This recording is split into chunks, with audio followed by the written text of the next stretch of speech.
Aula de matemática, ensino médio. Para quem não me conhece, eu sou Edivaldo Cardoso de Araújo, aluno do curso de licenciatura em matemática do IFPI Campus Cucal, estagiando aqui no CETI, Centro Educacional Tempo Integral, Deputado Pinheiro Machado. O tema na nossa aula de hoje é variação de sinal da função quadrática. Variação de sinal da função quadrática. Quando a pressão interna de um recipiente fechado é maior que a externa, dizemos que a pressão interna no recipiente é positiva em relação à externa. Inversamente, quando a pressão interna é menor que a externa, dizemos que a pressão interna no recipiente é negativa em relação à externa. Já quando a pressão interna nesse recipiente é igual à externa, dizemos que essa pressão interna é nula em relação à externa. Por exemplo, empurrando o embolo de uma seringa que contém apenas ar em seu interior e a saída de ar tampada, a pressão relativa do ar no interior da seringa torna-se positiva, isto é, maior que a externa, o que faz o embolo ser impulsionado à sua posição original depois de solto. Inversamente, puxando o embolo com a entrada de ar tampada, a pressão relativa do ar no interior da seringa torna-se negativa, isto é, menor que a externa, o que faz o embolo ser impulsionado à sua posição original depois de solto. Define-se pressão relativa no interior de um recipiente fechado como a diferença entre a pressão interna e a pressão atmosférica local nessa ordem. Aqui ao lado vejamos o empurrando o embolo, Aqui a tampa, novamente aqui a tampa, e aqui puxando o embolo. Aqui está puxando e aqui ele está empurrando. Suponha que em uma experiência tenha-se variado a pressão interna de um recipiente por meio de injeção e exaustão de ar, e que P de t igual menos t ao quadrado sobre 8 mais 3t sobre 4 menos 5 sobre 8, cujo gráfico é apresentado a seguir, expressa a pressão relativa P interna do recipiente em atmosfera, ATM, em função do tempo t em minuto durante o tempo que durou a experiência. A t é a atmosfera e em minuto. A interpretação desse gráfico permite concluir que durante os 6 minutos que durou a experiência, a pressão relativa interna do recipiente foi positiva para o tempo maior que 1 e menor que 5, ou seja, maior do que 1 e menor do que 5, ela se manteve aqui acima do eixo X, ou seja, positiva.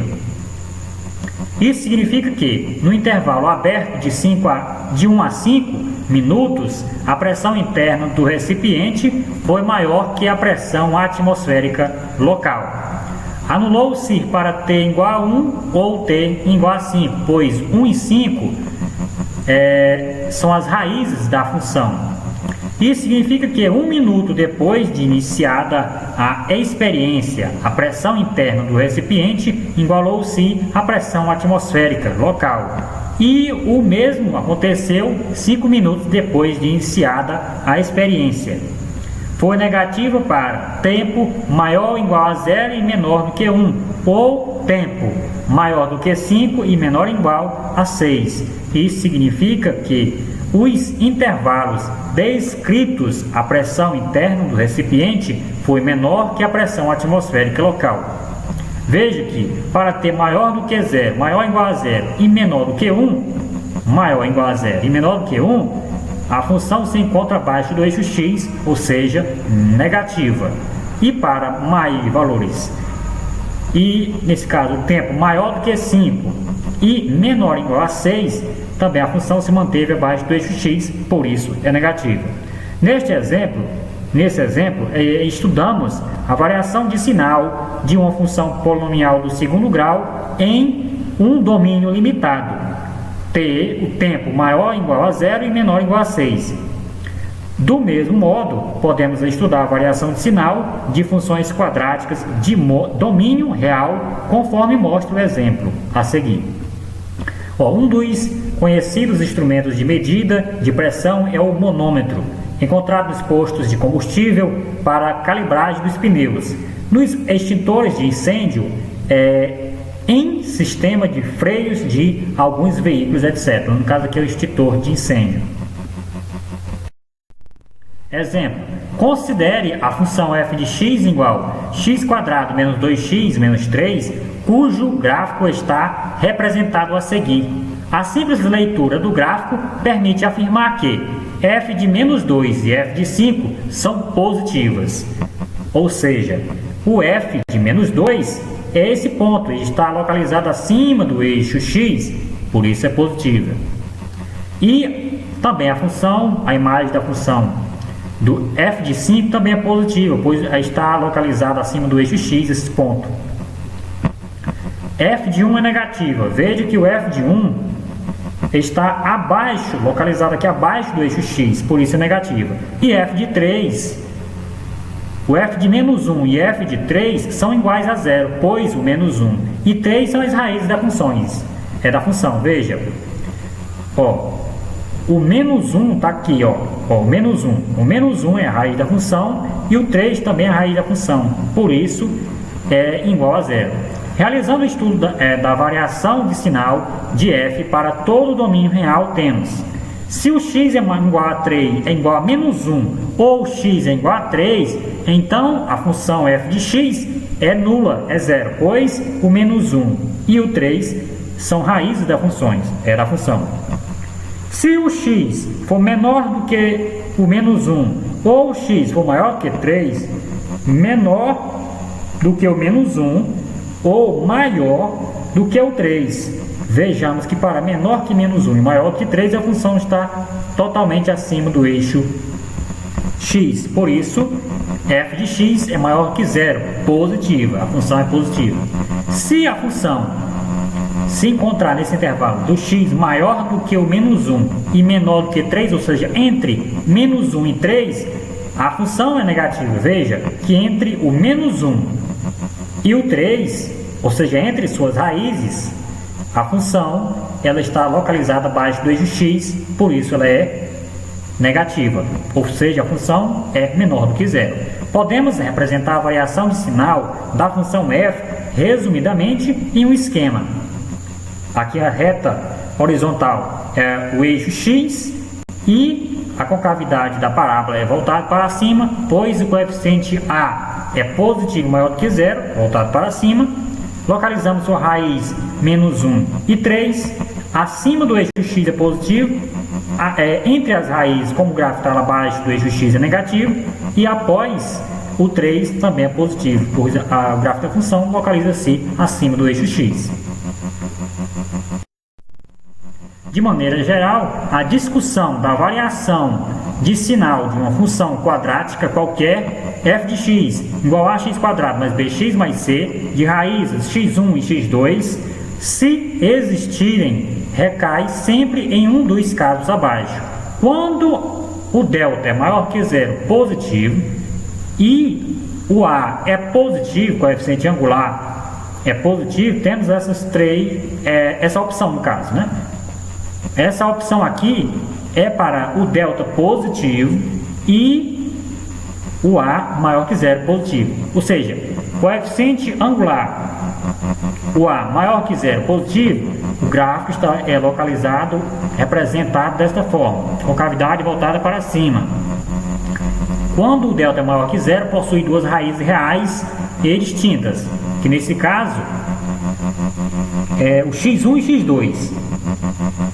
Ó, é positivo para valores menores que a raiz, porque o gráfico está acima do eixo x. Entre as raízes é negativo, porque o gráfico se localiza abaixo do eixo x.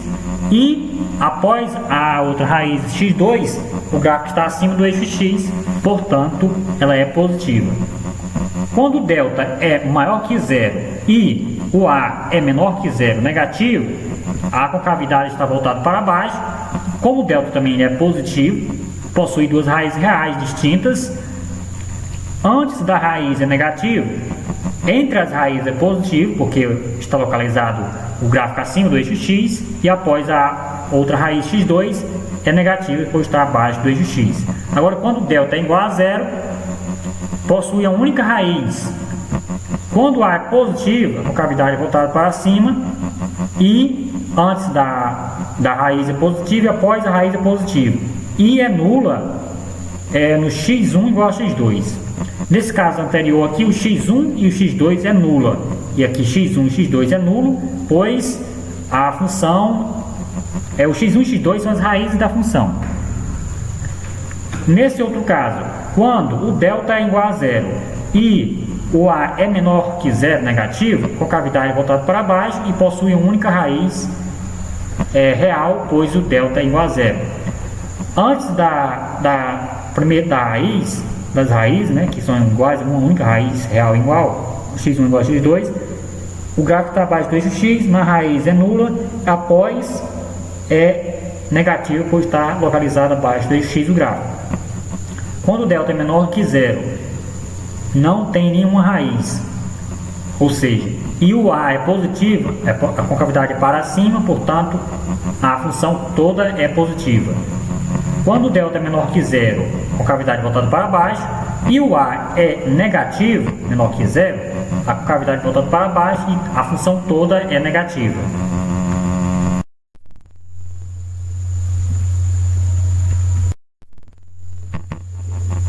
Aqui alguns exemplos aqui.